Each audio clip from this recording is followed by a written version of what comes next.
আন্তর্জাতিক অপরাধ ট্রাইব্যুনালের কার্যক্রম শুরু হচ্ছে আজ। হবে জুলাই আগস্ট গণহত্যা ও মানবতা বিরোধী অপরাধের বিচার। প্রাথমিকভাবে 12 বিচারপতিকে ছুটি, সংবিধানের 16 সংশোধনীর আপিল শুনানি 20 অক্টোবর। গভর্নমেন্ট রিভিউ আকারে পেশ করেছে আগামী রোববার 20 অক্টোবর। সেটা সুপ্রিম কোর্টের আপিল বিভাগে মাননীয় প্রধান বিচারপতির নেতৃত্বে গঠিত আপিল বিভাগের শুনানি হবে। বঙ্গবন্ধুকে জাতির জনক মনে করে না অন্তর্বর্তী সরকার। 7 মার্চ 15 আগস্ট সহ 8 জাতীয় দিবস বাতিলের সিদ্ধান্ত। তারা কাকে জাতির পিতা বললো, তারা কোন দিবসকে কোন জাতীয় দিবস ঘোষণা করলো, সেটা তো এই নতুন বাংলাদেশে সেটা তো ধারাবাহিকতা থাকবে না। নির্বাচনকালীন তত্ত্বাবধায়ক সরকার বহাল রাখতে বিএনপি রিভিউ আবেদন। আপিল বিভাগে মামলায় লড়বেন মির্জা ফখরুল। নিষেধাজ্ঞার সুযোগে দেশের জলসীমায় ভারতীয় জেলেদের হানা অনুপ্রবেশ ঠেকাতে ব্যবস্থার আশ্বাস, কড়া নজরদারির দাবি মৎস্যজীবীদের। এবং দুদফা বন্যার পর পাহাড়ি ঢল তলিয়ে নষ্ট হচ্ছে ফসল, বিপাকে কুড়িগ্রামের চরাঞ্চলের কৃষক। সব ধরনের সহায়তার আশ্বাস কৃষি বিভাগে। দেখছিলেন শিরোনাম সংবাদ সকালের, সঙ্গে আছি আমি লিনিয়া আফরোজ। এবারে বিস্তারিত। কোটা সংস্কার ও স্বৈরাচার পতন আন্দোলনে গণহত্যা ও মানবতা বিরোধী অপরাধের বিচারিক কার্যক্রম আন্তর্জাতিক অপরাধ ট্রাইব্যুনালের শুরু হচ্ছে আজ। ইতোমধ্যে ট্রাইব্যুনালের ঐতিহাসিক সেই সাদা ভবনটির নানামুখী সংস্কার কাজে ব্যস্ত রয়েছেন কর্মীরা। 1 নভেম্বর উদ্বোধন হবে মূল ভবন। সাবরিনা মজুমদারের রিপোর্ট। নতুন রূপে সাজছে আন্তর্জাতিক অপরাধ ট্রাইব্যুনাল। জুলাই আগস্টে সংগঠিত নজিরবিহীন গণহত্যা ও মানবতা বিরোধী অপরাধের অভিযোগের বিচারের জন্য আন্তর্জাতিক অপরাধ ট্রাইব্যুনালের সংস্কার কাজ চলছে পুরোদমে। ট্রাইব্যুনালের ঐতিহাসিক সেই সাদা ভবনটির নানামুখী সংস্কার কাজে ব্যস্ত রয়েছেন কর্মীরা। নতুন করে সাজানো হচ্ছে বাগান। এদিকে সংস্কার কাজ দেখতে মঙ্গলবার পরিদর্শনও করেন আইন ও গণপূর্ত উপদেষ্টা। সামগ্রিক কাজের অগ্রগতি ঘুরে দেখেন তারা। পরে আইন উপদেষ্টা জানান 1 নভেম্বর উদ্বোধন হবে মূল ভবন। আন্তর্জাতিক অপরাধ ট্রাইব্যুনাল সেটা আমরা আজকে পরিদর্শন করেছি। আমার সাথে শিল্প এবং পূর্ত উপদেষ্টা জনাব আদিলুর রহমান খান সাহেব ছিলেন। উনি এখানেই আছেন, বিচারকদের সাথে দেখা করতে গেছেন, আমিও যাব দেখা করতে। উনার নেতৃত্বে এবং উনার সক্রিয় পদক্ষেপের কারণে অতি দ্রুত এই ভবনের সংস্কার এবং মেরামত কাজ আমরা সম্পন্ন করছি। এখানে আমাদের যে চিফ প্রসিকিউটর সাহেব আছেন, উনি এবং উনার টিম, ওনারা নিজেরা ওনাদের অফিসিয়াল দায়িত্বের পাশাপাশি প্রতিদিন এই ভবনের মেরামত কাজ কতটা ভালোভাবে এগোচ্ছে, কতটা দ্রুত এগোচ্ছে এটা তদারকি করছেন। আমরা 2 জন উপদেষ্টা মিলে, এটা আমাদের দ্বিতীয় সফর। আবার আমরা আসব, তবে সেদিন আপনাদেরকে বোধহয় জানাবো না, কারণ খুব ভালোভাবে তখন দেখা যায় না। আপনারা বুঝতেই পারছেন, আমরা কাজটা খুব ভালোভাবে হোক সেটা চাচ্ছি। আমরা আশা করছি তাদের যদি কনফিডেন্সলি আমরা বলতে পারি, কনসাল্ট করেছি 1 নভেম্বরের মধ্যে এই ট্রাইব্যুনালে এই ঐতিহাসিক বিচার কার্য শুরু হওয়ার কথা। এদিকে বুধবার নিয়োগের পর প্রথম এজলাসে বসবেন আন্তর্জাতিক অপরাধ ট্রাইব্যুনালের চেয়ারম্যান বিচারপতি গোলাম মর্তুজা মজুমদার এবং 2 সদস্য বিচারপতি মোহাম্মদ শফিউল আলম মাহমুদ এবং অবসরপ্রাপ্ত জেলা ও দায়রা জজ মহিতুল হক এনাম চৌধুরী। চিফ প্রসিকিউটর জানান বৃহস্পতিবার শুরু হচ্ছে বিচার কাজ। পরশুদিন কোর্ট স্বাভাবিক নিয়মে কোর্টে বসবেন। পরশুদিন হয়তো বিচারিক প্রক্রিয়াটা শুরু হবে। সেই দিন আমাদের প্রসিকিউশনের পক্ষ থেকে আমাদের যদি কোনো চাওয়া থাকে সেটা নিয়ে আমরা কোর্টের কাছে যাব।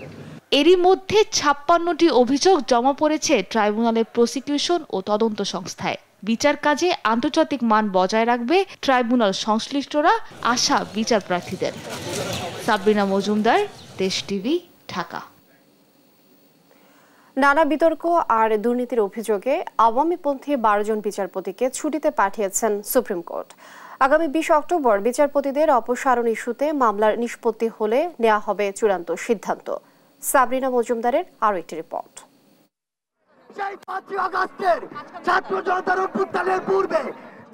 বাইরে আন্দোলন আর ভেতরে রুদ্ধতার বৈঠক। প্রধান বিচারপতির দেয়া এ যেন এক অন্যরকম চায়ের নিমন্ত্রণ। অনেকটা চা চক্র দিয়েই শুরু হয় আওয়ামীপন্থী বিচারপতিদের অপসারণের প্রথম ধাপ। বুধবার দুপুরে হাইকোর্ট প্রাঙ্গণে বৈষম্য বিরোধী ছাত্র আন্দোলনের বিক্ষোভের মধ্যেই ৬ জন বিচারপতির সঙ্গে একে একে সাক্ষাৎ করেন প্রধান বিচারপতি সৈয়দ রেফাত আহমেদ। তারা হলেন বিচারপতি শাহেদ নুরুদ্দিন, বিচারপতি SM মুনিরুজ্জামান, বিচারপতি মোহাম্মদ আক্তারুজ্জামান, বিচারপতি খন্দকার দিলিরুজ্জামান, বিচারপতি মাসুদ হোসেন দোলন ও বিচারপতি আমিনুল ইসলাম। এদিকে বৈষম্য বিরোধী ছাত্র আন্দোলনের প্রতিনিধিরা রেজিস্ট্রার জেনারেলের কার্যালয়ে দীর্ঘ সময় বৈঠক করেন। পরে রেজিস্ট্রার জেনারেল জানান, মোট 12 জন বিচারপতিকে বেঞ্চ না দিয়ে ছুটিতে পাঠানোর সিদ্ধান্ত হয়েছে। 20 অক্টোবর বিচারপতিদের অপসারণ সংক্রান্ত মামলার নিষ্পত্তি হলে নেওয়া হবে চূড়ান্ত সিদ্ধান্ত। আপনারা জানেন যে বিচারপতির পদত্যাগ বা অপসারণ এটা একটা প্রক্রিয়া আছে এবং বর্তমানে দেশে এই সংক্রান্ত কোনো আইন বিদ্যমান নাই। আপাতত 12 জন বিচারপতিকে প্রাথমিকভাবে কোনো বেঞ্চ দেওয়া হচ্ছে না। বেঞ্চ দেওয়া না হওয়ার অর্থই হলো তারা এই যে আগামী 20 তারিখ কোর্ট খুলবে তারা বিচার কার্য অংশগ্রহণ করতে পারবেন না। আর ওই মামলাটা শুনানি আছে 20 তারিখে, অ্যাটর্নি জেনারেল মহোদয় সেটা প্লেস করবেন আমরা আশা করছি। এর মাধ্যমে পরবর্তী প্রক্রিয়াগুলো শুরু হবে। 20 তারিখে সেটা নির্ধারিত হবে। তবে এদিন চায়ের নিমন্ত্রণে হাজির হননি কয়েকজন বিচারপতি। না আসার তালিকায় রয়েছেন বিচারপতি নাইমা হায়দার, বিচারপতি আতাউর রহমান খান, খুরশিদ আলম সরকার ও খিজির হায়াত। গেল কয়েকদিন ধরে আওয়ামী লীগের মদত পুষ্টের অভিযোগে বিতর্কিত ও দুর্নীতিবাজ নিয়োগপ্রাপ্ত অন্তত 30 বিচারপতির অপসারণের দাবিতে আন্দোলন করছিলেন আইনজীবীরা। সাবরিনা মজুমদার, দেশ টিভি, ঢাকা। আওয়ামীপন্থী বিচারপতিদের অপসারণের দাবিতে বুধবার উত্তাল ছিল হাইকোর্ট প্রাঙ্গণ। তাদের দাবির প্রসঙ্গে আন্দোলনকারী শিক্ষার্থীদের সঙ্গে আলোচনায় বসেন রেজিস্ট্রার জেনারেল। তার আশ্বাসের প্রেক্ষিতে আন্দোলন প্রত্যাহার করেন শিক্ষার্থীরা। অপসারণে 20 অক্টোবর পর্যন্ত সময় বেঁধে দেন তারা। আর শেখ হাসিনাকে পুনর্বাসনের দাবিতে মিছিলকারীদের গ্রেফতারে দেয়া হয় 24 ঘন্টার আলটিমেটাম। মোহাম্মদ সাকিবের রিপোর্ট। বুধবার সকাল থেকেই উত্তাল হাইকোর্ট প্রাঙ্গণ। মিছিল বের হয় বৈষম্য বিরোধী আইনজীবী সমাজের ব্যানারে। আওয়ামী লীগের দোষর সব বিচারপতিকে অপসারণের দাবি জানান তারা। 16 বছর এই দেশে এই আওয়ামী স্বৈরাচার সরকার যেসব বিচারকদের নিয়োগ দিয়েছেন তারা ন্যায় বিচারের জন্য কাজ করেন। দুপুরে তাদের সঙ্গে মিছিল নিয়ে যোগ দেন বৈষম্য বিরোধী ছাত্র আন্দোলনের নেতাকর্মীরা। স্লোগানে স্লোগানে মুখরিত হয়ে ওঠে পুরো হাইকোর্ট প্রাঙ্গণ। বিচারপতিদের অপসারণ সহ 3 দাবি আদায়ে রোববার পর্যন্ত আলটিমেটাম দেন শিক্ষার্থীরা। বেলা 3টার পর বৈষম্য বিরোধী ছাত্রদের 2 সমন্বয়ক সহ 6 জন দেখা করেন রেজিস্ট্রার জেনারেলের সঙ্গে। দীর্ঘ আলোচনার পর রেজিস্ট্রার জেনারেল জানান, বিচারপতিদের অপসারণের বিষয়ে সিদ্ধান্ত কে দেবেন তা এখনও অমীমাংসিত। রোববার সংবিধানের 16 সংশোধনী বাতিলের শুনানি আপিল বিভাগের কার্যতালিকায় 1 নম্বরে রাখা হবে। বিচারপতিদের নিয়োগকর্তা হচ্ছে মহামান্য রাষ্ট্রপতি এবং পদত্যাগ বা অপসারণ সেই উদ্যোগ মহামান্য রাষ্ট্রপতির দপ্তর থেকে হয়ে থাকে। এখানে সুপ্রিম কোর্টের মাননীয় প্রধান বিচারপতির যেটা করণীয় উনি সেটা করেছেন। আপনাদের জ্ঞাতার্থে জানাচ্ছি আপাতত 12 জন বিচারপতিকে প্রাথমিকভাবে কোনো বেঞ্চ দেওয়া হচ্ছে না। রেজিস্ট্রার জেনারেলের আশ্বাসের প্রেক্ষিতে আন্দোলন প্রত্যাহার করে শিক্ষার্থীরা। যদি রবিবারে যে প্রত্যাশিত সিদ্ধান্ত সেটি এখান থেকে না আসে, সোমবার থেকে কি হবে পুরো বাংলাদেশ দেখবে। এ সময়ে আদালত প্রাঙ্গণে শেখ হাসিনাকে পুনর্বাসনের দাবিতে যারা মিছিল করেছে তাদের 24 ঘন্টার মধ্যে গ্রেপ্তারের দাবি জানান সমন্বয়করা। মোহাম্মদ সাকিব, দেশ টিভি, ঢাকা। 7 মার্চ, 15 আগস্ট সহ 8 জাতীয় দিবস বাতিলের সিদ্ধান্ত নিয়েছে অন্তর্বর্তী সরকার। বুধবার সচিবালয়ে তথ্য সম্প্রচার উপদেষ্টা নাহিদ ইসলাম জানান, যেসব দিবস গুরুত্বপূর্ণ নয় এবং শুধু আওয়ামী লীগের দলীয় দিবস সেগুলোই বাতিল করা হয়েছে। এই সময় তথ্য উপদেষ্টা বলেন, বঙ্গবন্ধু শেখ মুজিবুর রহমানকে জাতির জনক মনে করে না অন্তর্বর্তী সরকার। তৌফিক মাহমুদ মোনার রিপোর্ট। ছাত্র জনতার আন্দোলনের মুখে গেল 5 আগস্ট ক্ষমতা ছাড়তে বাধ্য হয় আওয়ামী লীগ। 3 দিন পর 8 আগস্ট নোবেল বিজয়ী ডক্টর মোহাম্মদ ইউনূসের নেতৃত্বে গঠিত হয় অন্তর্বর্তীকালীন সরকার। দায়িত্ব নিয়েই 15 আগস্টের ছুটি বাতিল করে অন্তর্বর্তী সরকার। তবে দিবস বাতিলের বিষয়ে তখন কোনো সিদ্ধান্ত সে সময় জানানো হয়নি।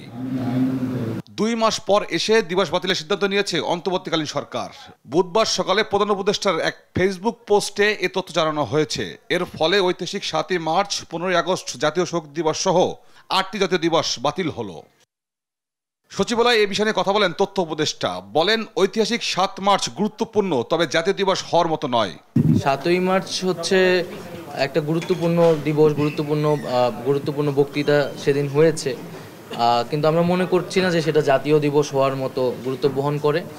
এবং 7ই মার্চের ভাষণকে কেন্দ্র করেও দেখেন অনেক কিছুই হয়তো আমাদের ইতিহাসের অংশ, কিন্তু আওয়ামী লীগ আসলে ইতিহাসকে নষ্ট করে ফেলেছে, ফলে অনেক কিছুই আসলে এই মুহূর্তে নেওয়া যাচ্ছে না। তো একইভাবে যেরকম 7ই মার্চ গণ অভ্যুত্থানের চেতনায় 5 আগস্ট নতুন দিবস হিসেবে যুক্ত হবে কিনা তা নিয়ে আলোচনা চলছে, জানান তথ্য উপদেষ্টা।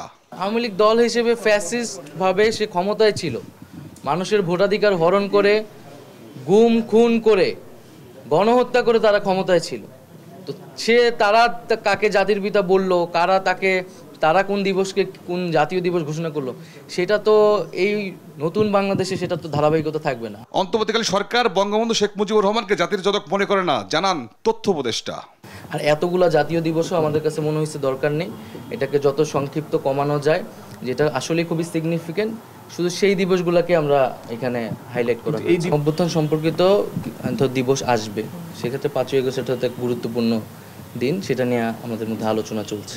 নাইদ ইসলাম বলেন, নতুন বাংলাদেশে নতুন দৃষ্টিভঙ্গি আনতে সবকিছু নতুনভাবে গঠন করতে চাচ্ছে অন্তর্বর্তীকালীন সরকার। তৌফিক মাহমুদ মুন্না, দেশ টিভি, ঢাকা। তত্ত্বাবধায়ক সরকার ব্যবস্থা প্রবর্তন করে আনা সংবিধানের 13 সংশোধনী বাতিলের রায় পুনর্বিবেচনা বা রিভিউ আবেদন করেছে বিএনপি। বিএনপির আইন বিষয়ক সম্পাদক ব্যারিস্টার কায়সার কামাল এই তথ্য নিশ্চিত করেছেন। বিএনপির পক্ষ থেকে আবেদন করেছেন দলের মহাসচিব মির্জা ফখরুল ইসলাম আলমগীর। এই বিষয়ে সংবাদ সম্মেলন করে বিস্তারিত জানাবেন জাতীয়তাবাদী আইনজীবী ফোরাম। সংবিধানে তত্ত্বাবধায়ক সরকার ব্যবস্থা অন্তর্ভুক্ত করে সংবিধানের 13 সংশোধনী জাতীয় সংসদে গৃহীত হয় 1996 সালে। সেই সংশোধনীর বৈধতা চ্যালেঞ্জ করে 1998 সালে অ্যাডভোকেট এম সলিমুল্লাহ সহ 3 জন আইনজীবী হাইকোর্টে রিট করেন। এরপর দীর্ঘ আইনি প্রক্রিয়া শেষে আপিল মঞ্জুর করে 7 বিচারপতির পূর্ণাঙ্গ বেঞ্চ 2011 সালের 10 মে সংখ্যাগরিষ্ঠ মতামতের ভিত্তিতে সংবিধানের 13 সংশোধনী বাতিল ঘোষণা করে রায় দেন। ঘোষিত রায়ের পর তত্ত্বাবধায়ক সরকার ব্যবস্থার বিলোপ সহ বেশ কিছু বিষয় আনা 15 সংশোধনী আইন 2011 সালে 30 জুন জাতীয় সংসদে পাশ হয়।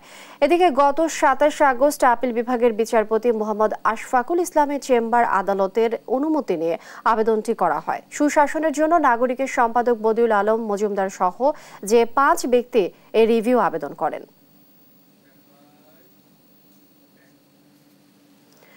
শেখ হাসিনার পতনে শোক কাটিয়ে উঠতে না পেরে ভারতের নীতি নির্ধারকরা বাংলাদেশের বিরুদ্ধে অপপ্রচার করছে বলে মন্তব্য করেছেন বিএনপির সিনিয়র যুগ্ম মহাসচিব রুহুল কবির রিজভী।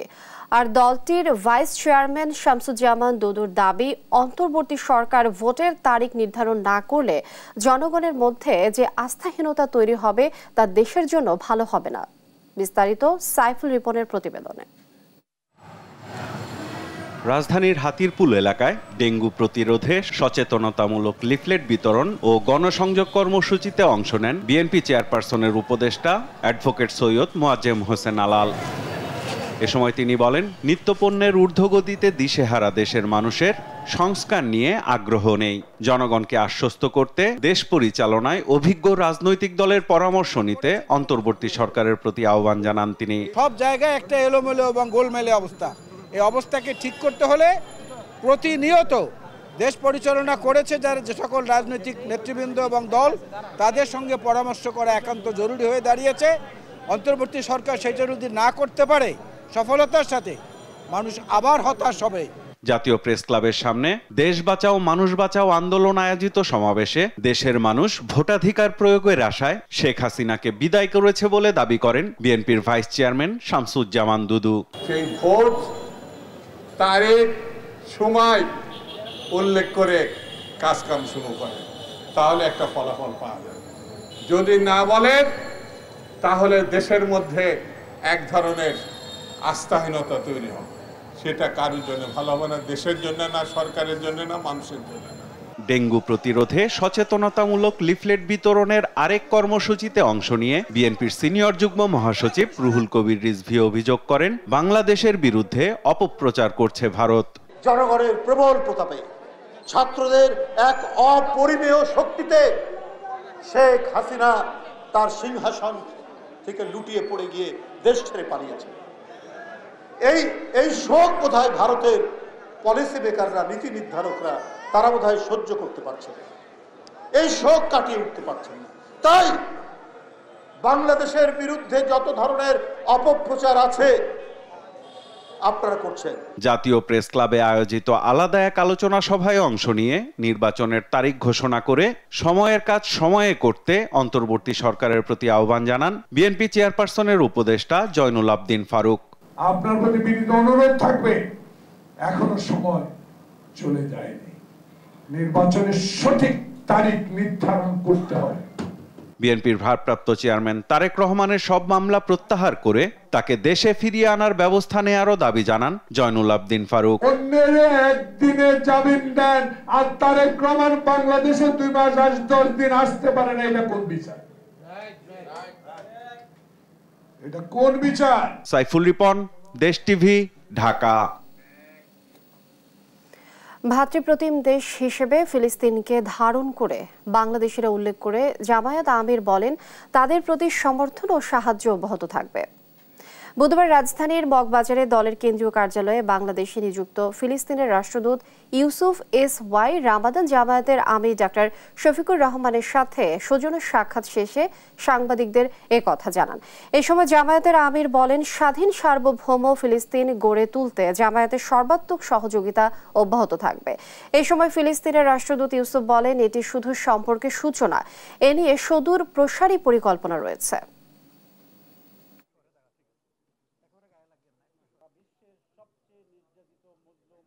ফিলিস্তিনের সাথে আমাদের সারা বিশ্বের মুসলমানদের মতো আমাদেরও একটা আন্তরিক সম্পর্ক, সেটা চিরকালের সম্পর্ক এবং এটা থাকবে ইনশাল্লাহ। ফিলিস্তিন এই সময় সবচেয়ে নির্যাতিত একটি দেশ এবং তাদের উপর বিভিন্ন ধরনের অত্যাচার চলছে, দিনের পর দিন শহীদের সংখ্যা বেড়েই চলছে। এই কনটেক্সটে বাংলাদেশের দল মত নির্বিশেষে সমস্ত মানুষ ফিলিস্তিনিদের পাশে আলহামদুলিল্লাহ। I very much appreciate the reception of my brothers at the Jamaat Islami, and I can confirm that we will continue. This is just a start, and this start have a long way to go, but we will always be hand in hand together in full cooperation, inshallah. Jazakumullah khairan. Dhaka উত্তর city কর্পোরেশনের সাবেক mayor Mohammad Atikul ইসলামকে গ্রেফতার করেছে police. বুধবার রাজধানীর মহাখালীর DOHS এলাকা থেকে তাকে গ্রেফতার করে মোহাম্মদপুর থানা পুলিশ। গ্রেফতারের বিষয়টি নিশ্চিত করেছে Dhaka metropolitan police. M A আজিমের report.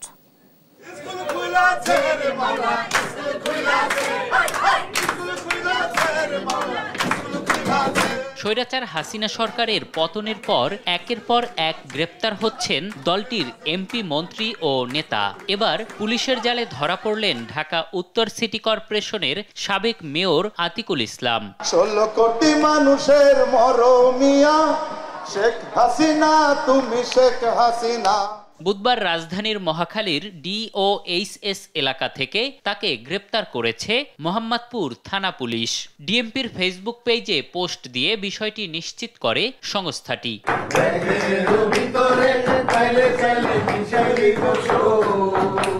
বৈষম্য বিরোধী ছাত্র আন্দোলনে মৃত্যুর ঘটনায় মোহাম্মদপুর থানায় হওয়া 3টি হত্যা মামলায় তাকে গ্রেপ্তার করা হয়েছে বলে জানিয়েছে আইন শৃঙ্খলা বাহিনী। বৃহস্পতিবার সকালে তাকে আদালতে তোলা হতে পারে বলেও জানিয়েছে পুলিশ।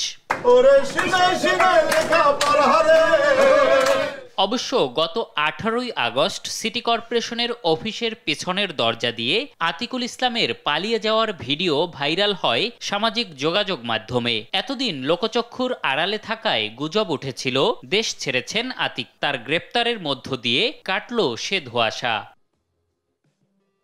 এম এ আজিম, দেশ টিভি, ঢাকা। খিলগাঁও থানার পরিবহন শ্রমিক হত্যা চেষ্টা মামলায় সাবেক বিনিয়োগ উপদেষ্টা সালমান এফ রহমান ও পুলিশের সাবেক মহাপরিদর্শক চৌধুরী আব্দুল আল মামুন, সাবেক মন্ত্রী গোলাম দস্তগীর গাজী ও সাবেক কাউন্সিলর আজিজুল হককে গ্রেফতার দেখানো হয়েছে। বুধবার ঢাকা মেট্রোপলিটন ম্যাজিস্ট্রেট আদালতে আসামিদের হাজির করে গ্রেফতার দেখানোর আবেদন করেন মামলার তদন্তকারী কর্মকর্তা। নাফিয়া ফারজানার প্রতিবেদন। স্বৈরাচার হাসিনা সরকারের পতনের পর ছাত্র জনতা হত্যা মামলায় একের পর এক আদালতে আসছেন তার মন্ত্রী, এমপি, আমলা ও প্রশাসনের ঊর্ধ্বতন কর্মকর্তারা। বুধবার ঢাকার চিফ মেট্রোপলিটন আদালতে হাজির করা হয় সাবেক প্রধানমন্ত্রীর উপদেষ্টা সালমান এফ রহমান ও পুলিশের সাবেক মহাপরিদর্শক চৌধুরী আব্দুল আল মামুন, সাবেক মন্ত্রী গোলাম দস্তগীর গাজী এবং সাবেক সেনা কর্মকর্তা জিয়াউল আহসানকে।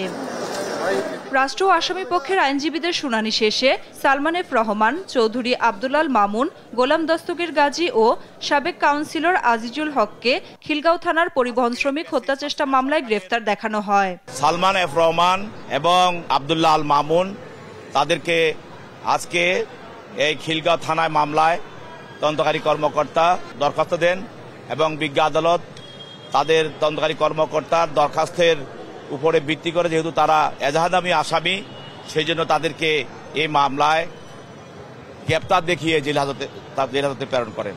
এদিকে একই দিনে নিউ মার্কেট থানার একটি হত্যা মামলায় সাবেক সেনা কর্মকর্তা জিয়াউল আহসানকেও গ্রেফতার দেখানো হয়।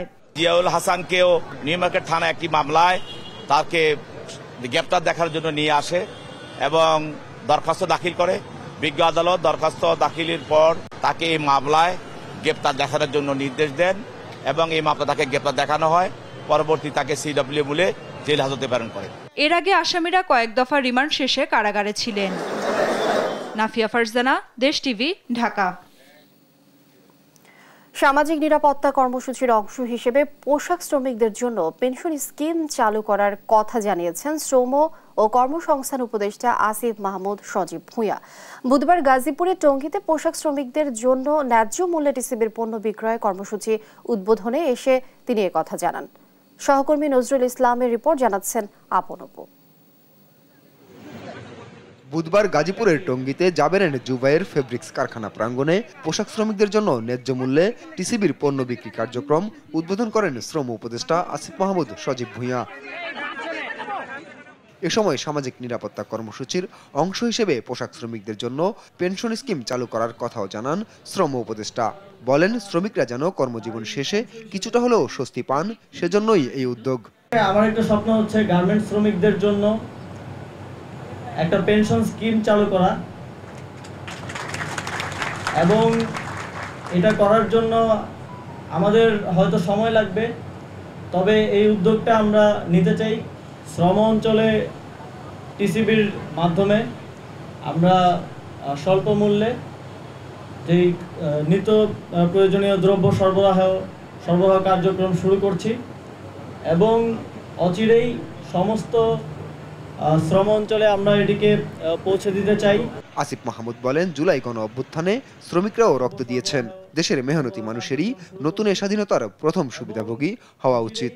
কিছু বহিরাগতের চক্রান্তে শ্রম সেক্টরে অসন্তোষ সৃষ্টি হয়েছিল বলেও অভিযোগ করেন তিনি। শ্রমিকরাও তাদের যেই দাবিগুলো নিয়ে এসেছেন, তার আপনারা জানেন এই সুযোগটা অনেকেই নেওয়ার চেষ্টা করেছে এবং শ্রম অঞ্চলে অসন্তোষ সৃষ্টির জন্য বহিরাগতরাও ঢুকেছে।